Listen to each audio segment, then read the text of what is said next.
All right, everybody. So we're going to start it with one of my favorite problems that we're going to be going through today, which is 2003 number one.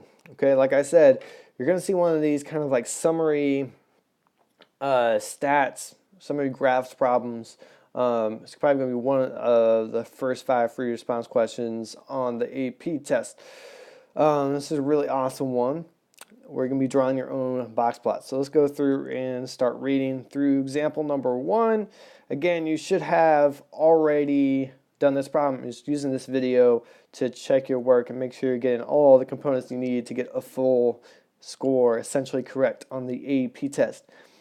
Since Hill Valley High School eliminated the use of bells between classes, teachers have noticed that more students seem to be arriving to class a few minutes late. One teacher decided to collect data to determine whether the students' and teachers' watches are displaying the correct time. At exactly 12 o'clock noon, the teacher asked 9 randomly selected students and 9 randomly selected teachers to record the times of their watches to the nearest half minute. The ordered data showing minutes after 12 o'clock noon as positive values and minus minutes before 12 and minutes before 12 as negative values are shown in the table below.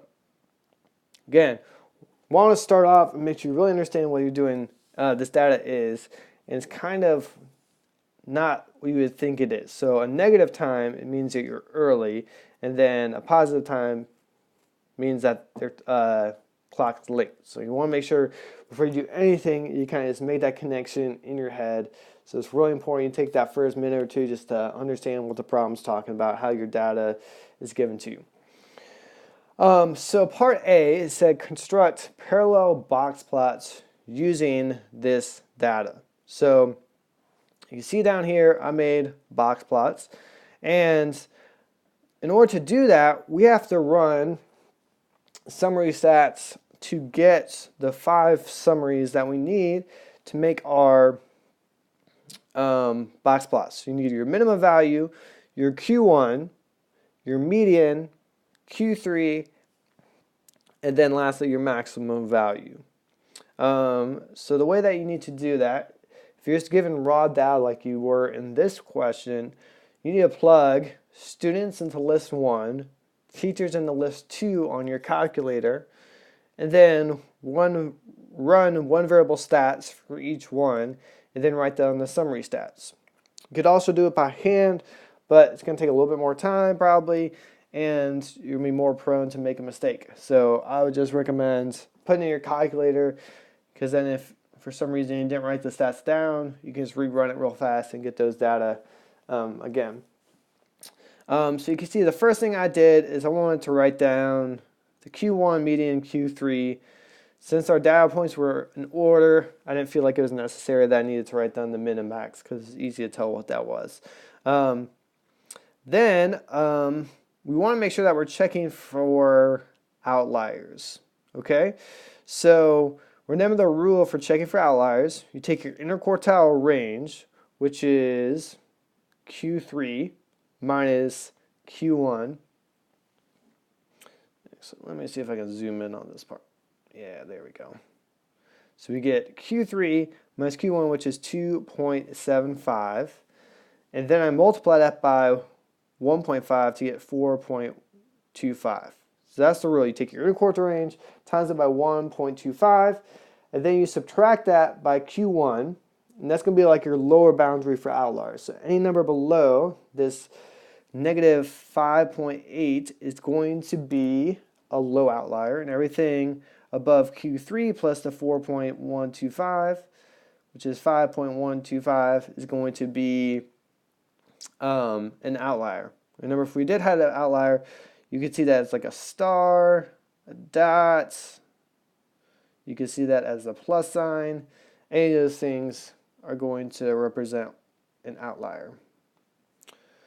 So if we look at our data points, we don't have anything below negative 5.8, nothing above 5.0, so we don't need to include any outliers in our graph. So we're just going to make a regular box and whiskers plot. So put our minimum value right here.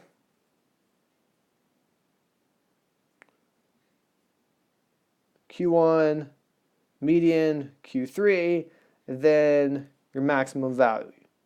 Okay?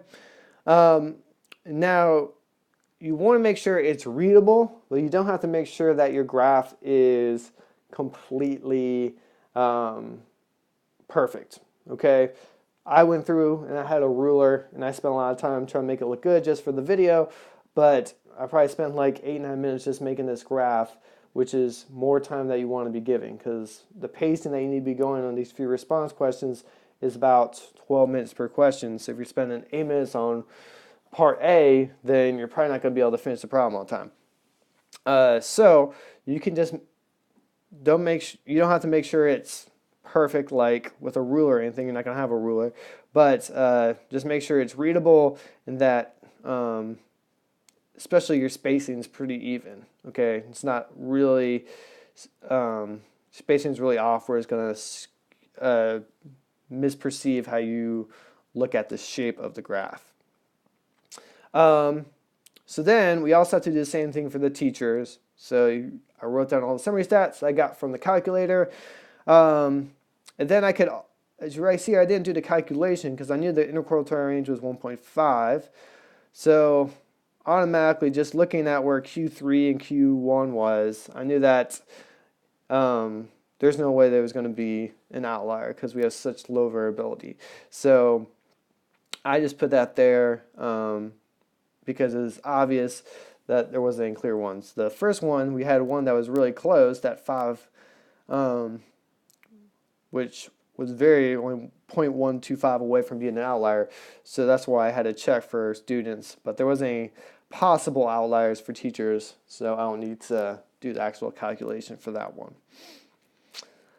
All right, so then some other parts of this graph. You want to make sure that if it's a box, 2 box plots that you're comparing against each other, that you label them like I did over here, so students and teachers, and then have a nice clear label on your x-axis. So it's a time difference. Positive values are where the watch is late, and the negative values mean the watch is early. Okay, again, you want to make sure this graph is clear.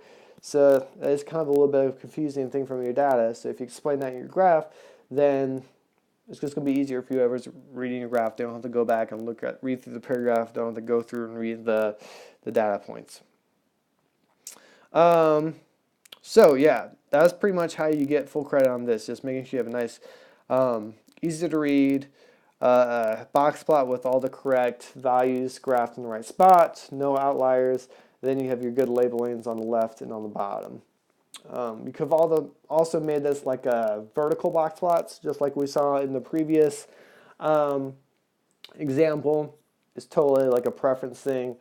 Whatever you feel like you're doing, you can do that way.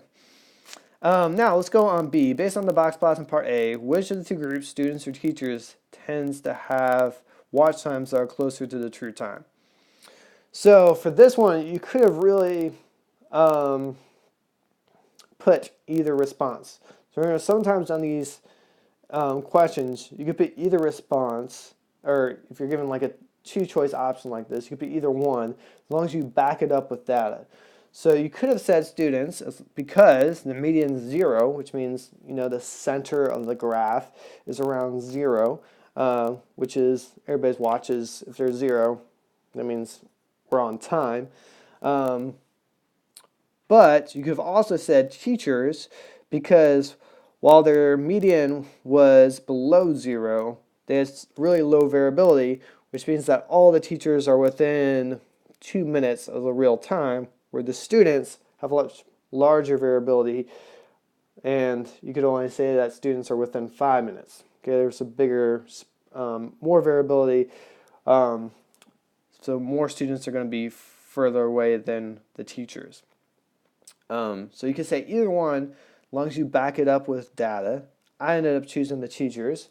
So I said, even though the students have a median of 0, I would say the teachers, because their median was still close to 0, -1, can throw in those data points to back up your claim, and they had low variability. and I put in parentheses, all teachers were within 2 minutes of the true time, and then students varied by almost 10 minutes. So the range of the students was almost 10 minutes, whereas the teachers were within 2 minutes of the true time, all the teachers. So again, in that written response, you see I'm using the data points to back up my claim, saying what the median is for both of those, and then kind of using words to describe the variability. And then also, in every sentence, I'm including context to make sure that I'm including that contextual answer in my response. All right, then part C kind of mixes in a significance test. So you'll see this more often as we're going through these review questions, especially in the free response section. There's going to be mixing in different parts from the whole year that we've done before, whereas beginning year I might have just taken off some of these parts because we haven't learned them, but we've pretty much learned almost all the content in this class for the most part. So we can go through, do all the different parts of these free response questions, which is really exciting. So part C says the teacher wants to know whether individual students' watches tend to be set correctly. She proposes a test where the null hypothesis has a mean that equals 0 versus an alternative hypothesis where the mean does not equal 0, where the mean represents the mean amount by which all students' watches differ from the correct time. Is this an appropriate pair of hypotheses to test the answer to the teacher's question? Explain why or why not. So it's important, we're just answering the teacher's question in part C. Okay, so we're just answering this part in C because we're looking at both in part B, but now this teacher is just looking to see if it's the students, and that's what it tells us in part C. So that's the one we're going to be answering. So if we're only looking at students, then that's going to be a one sample test. And if this was a two sample test, we take our two different samples and subtract them from each other, right? Just like we did in our last unit. But since it's one sample, you're just going to have that single mean symbol that's listed there. So we know that part of the test is correct. And then the next thing we have to do is determine if that alternative inequality sign is right. So remember, for alternative hypothesis, it's either going to be greater than, less than, or not equal to. So part C, it says, the teacher wants to know whether individual students' watches tend to be set correctly. So it doesn't say early, say later. It just says correctly. So that could be in either direction. So we're not going to do greater than, we're not going to do less than, we're just going to do not equal to, which is what they have there. So they have the correct hypotheses listed. So let's look through what a good response would be for part C. You say, yes, it is. Okay, answering that question really clear. Okay, that's another thing you want to do. If it says something like, explain why or why not, if I ask you a question, then say explain why or why not, or justify your answer. First, answer the question really clearly. Yes, it is. Since the teacher is concerned with students, not teachers, it would be a one sample test. Since the teacher, a little typo there. So since the teacher is testing whether it's going to be correct, the alternative hypothesis is going to be mean is not equal to 0, since the mean could be greater than or less than. You would conduct a two-sided, one sample mean t-test. So a couple things about the response. So you can see I did have a typo there. That's something you don't have to worry about 100% on the test. Okay, since you don't, it's a time test. You only have 12 minutes per question. Obviously, if you have extra time at the end, go back and fix any grammatical things, but you're not going to lose points for what, like I had this there, like a little, not having the correct verb tense on a part there. So you really should just be focusing on making sure you include the good content and that you're working on that speed to try to get through it done in that 12-minute time frame. So in this response, I'm clearly answering the question and then also giving specific examples from the problem to back up my claim. Also, including that context in my response to make sure it's really clear what I'm talking about, where I'm not just talking about random hypotheses without understanding where they come from in context with the problem.